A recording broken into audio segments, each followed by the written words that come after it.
Nous avons organisé cette marche parce que nous sommes dans les 16 jours d'activisme contre les violences faites aux femmes et aux enfants.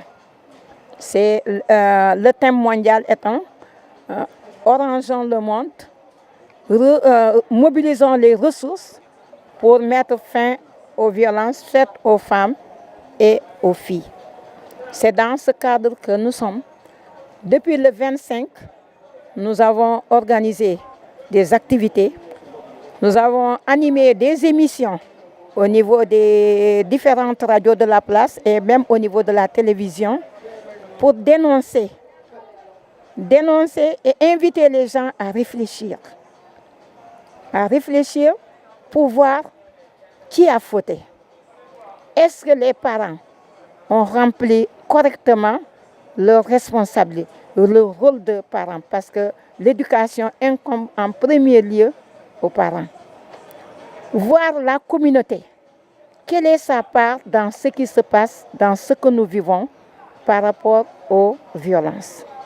Voir maintenant nos autorités, la justice, la sécurité, voir le rôle de chacun et que chacun réfléchisse pour voir comment faire, quelles sont les activités à mener, quelle sensibilisation il faut faire pour vraiment, peut-être pas éradiquer totalement tout de suite, mais diminuer le maximum pour arriver à l'éradication totale de la violence. Tout dernièrement, ils ont dit au niveau de notre capitale, en un mois, ils ont enregistré 12 décès.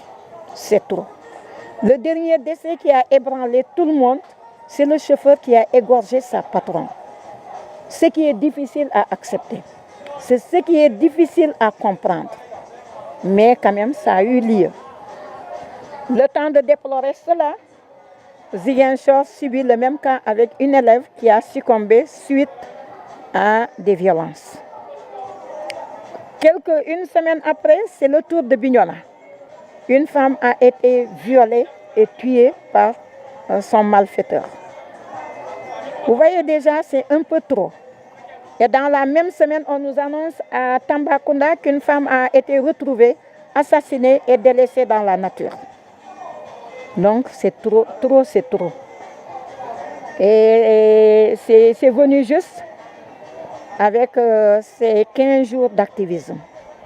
Donc c'est sur ce plan qu'il y a eu une mobilisation dans toutes les régions du Sénégal pour dénoncer cela. Après avoir reconnu sa défaite le 2 décembre dernier, Yaya Jammeh change aujourd'hui de discours. Le président sortant de la Gambie rejette complètement sa défaite, une situation qui risque de dégénérer si seulement Yaya Jammeh ne quitte pas le pouvoir. À Ziguinchor, les populations affichent leur inquiétude face aux états d'âme d'un président versatile. Bon, en tout cas, nous sommes inquiets à Ziguinchor. Pratiquement, je ne suis pas le seul. Partout où tu vois, les gens, pratiquement, c'est le sujet qui revient tous les jours, quoi. Nous sommes très inquiets. Au départ, tout le monde était content au début, lorsqu'il a reconnu sa défaite, et tout le monde était vraiment soulagé. Parce que, voilà, donc, il a fait 22 ans de règne. Et voilà, donc, les gens, au départ, croyaient peut-être qu'il allait rejeter d'un revers de bras, comme il avait l'habitude de le faire. Voilà, donc, tout d'un coup, il a accepté sa défaite. Et vraiment, on était tous contents à Ziguinchor, même l'opinion internationale. Et tout d'un coup, voilà ce qui s'est passé. Et voilà, c'est le désarroi. Moi, en tant qu'habitant de Ziguinchor, ce que je souhaite en général, c'est pour que, en tout cas, la Gambie vit en paix. Sinon, on est côte à côte. Sinon, il y aura... je n'ai jamais souhaité ça. Mais il faut prévenir. S'il y aura quelque chose de bruit, ça va en tout cas engendrer les autres pays, en tout cas comme frontaliers. Selon ces Ziguinchorois, Yaya Jammeh doit quitter le pouvoir pour échapper le pire. Il risque beaucoup même parce que s'il avait maintenu ce qu'il avait fait, la reconnaissance, le fait d'accepter la défaite, peut-être là, je pense qu'il allait encourir moins de risques, je pense, quoi. Mais voilà, donc, vu la situation actuelle, je pense qu'il risque même pire. Du côté des chauffeurs, toutes les dispositions sont prises pour faire face à toute éventualité. Actuellement, nous n'avons aucun problème pour traverser la frontière gambienne. Nous avons pris toutes nos dispositions si seulement la situation dégénère. Aujourd'hui, l'opinion internationale se tourne vers la Gambie. D'ailleurs, une délégation de la CEDEAO séjourne à Banjul pour tenter de convaincre Yaya Jammeh de quitter le pouvoir. Dans le cadre de l'amélioration du savoir et du savoir-faire de l'administration sénégalaise, un programme de renforcement des capacités a été élaboré au niveau national. Une initiative du chef de l'État qui vient s'ajouter à la formation initiale des autorités administratives du Sénégal, pour la plupart sortant de l'École nationale de l'administration. L'objectif donc de ce programme pilote, c'est de renforcer leurs capacités dans des thèmes de formation innovants, pour leur donner les moyens et capacités nécessaires à la mise en œuvre des politiques publiques, notamment leur territorialisation. Le dernier acte de ce programme a été posé à Ziguinchor avec une formation basée sur différents points. Ces autorités administratives sont les relais de la puissance publique au niveau territorial, les relais en tout cas de M. le Président de la République et du gouvernement. Et à ce titre, ils sont chargés parfois de concevoir, mais pour l'essentiel, de mettre en œuvre les programmes publics. Et à ce titre, ils doivent étudier. Ils doivent avoir des connaissances nouvelles en matière de gestion de projet, de management, des préoccupations actuelles centrées sur la performance, des qualités de leadership. Bref, une kyrielle de compétences, un nouveau profil qui doit en tout cas être perçu sur le visage de ces autorités administratives. Ce programme, mis en œuvre par le ministère de l'Intérieur et de la Sécurité publique, permettra aux autorités administratives de mieux s'outiller et de plonger également dans la modernisation. Aujourd'hui, nous avions participé à partir de 2008 à un appel à candidature au niveau international et la ville de Ziguinchor a été choisie parmi d'autres villes africaines dans le cadre de la facilité africaine de l'eau pour la mise en place d'une usine de traitement des boues de vidange, mais aussi la construction d'ouvrages d'assainissement individuel dans plusieurs quartiers de la ville de Ziguinchor. Le processus a commencé en 2012. En 2013, il y a eu l'accord de don.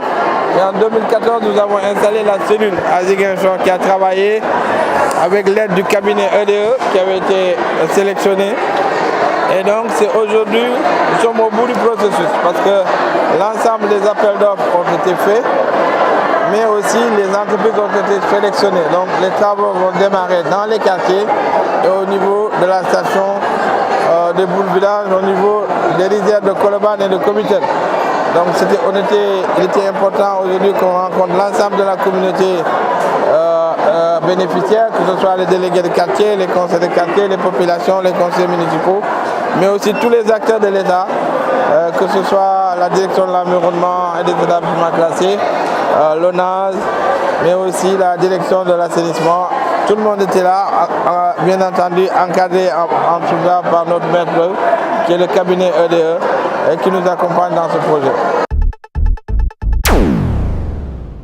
Il y a quelques années, des réflexions ont été menées par des dirigeants politiques, des professionnels, des spécialistes de la formation, des bailleurs de fonds, des experts internationaux pour repenser le système éducatif afin de rendre l'école plus rentable et plus adéquate aux besoins de l'environnement. À l'école Seydou Kane, comme dans tous les autres établissements primaires du Sénégal, on passe d'une entrée par les contenus pour une approche par les compétences. Cette nouvelle planification permet de promouvoir de nouveaux types d'hommes pour les élèves et des objectifs à atteindre pour les enseignants. Il a été retenu au Sénégal l'approche par les compétences.